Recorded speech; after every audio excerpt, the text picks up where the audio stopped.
Hi, I'm Karen Krossing, author for kids and teens. Welcome to World Read Aloud Day, a movement to support global literacy. To celebrate the power of story, I'll be reading from my upcoming middle grade fantasy novel titled Bog, to be published by Fitzhenry & Whiteside in spring 2014.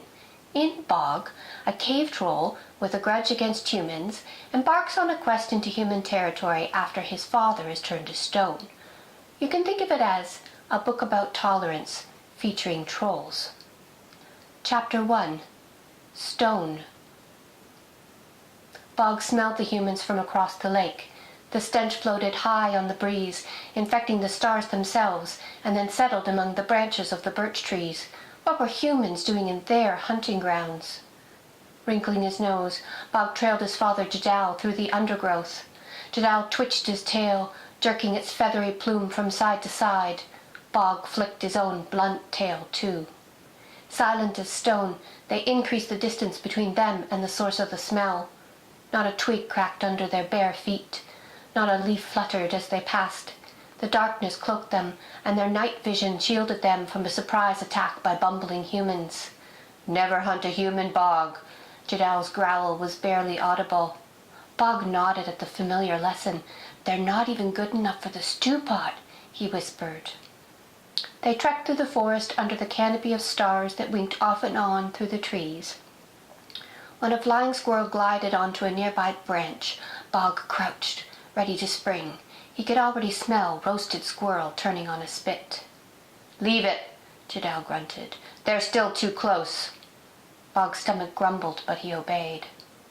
They walked until the moon rose above the treetops. It was half full, gleaming silver against a deep purple sky. "Why are they here?" Bog asked once they were far enough away from the weak human ears. "I thought they slept at night." Jadal scowled. "Who knows?" He led Bog toward a colossal rock formation, Emir's bones rising out of the earth. In a darkened hollow on the eastern side, Jadal stopped, lowering his rucksack. "Humans aren't very smart. So much of what they do doesn't make sense." He pulled out a jug of broth, uncorked it, and hoisted it to his lips. Even in the shadows, Jadal's grey pelt was magnificent, his prodigious nose impressive. Bog glanced down at his own leathery hide that showed through his patchy grey fur. With a blunt nose and no fur on his hands, face, or feet, he wasn't much of a troll, although he tried to be a good son.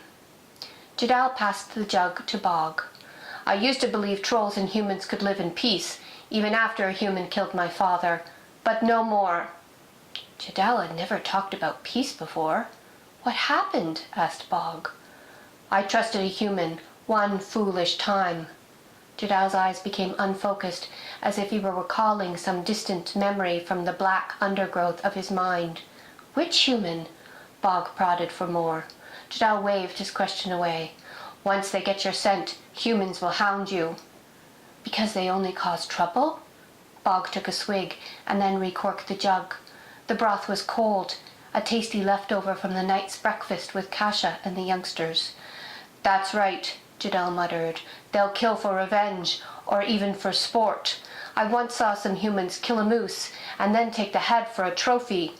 Bog licked his lips. What did they do with all that meat? "They left it." Jadal took the jug from him. "But why?" "Enough questions." Jadal shoved the jug into his rucksack. "We've hunting to do. The youngsters can't feed themselves." A twig snapped in the distance, beyond the rock formation. The human stench invaded once again, drifting from the abandoned deer track he and Jadal had just trekked. "Are they hunting us?" Bog whispered. Jadal wiggled his ears intently. "If these humans want a trail to follow, we'll give them one."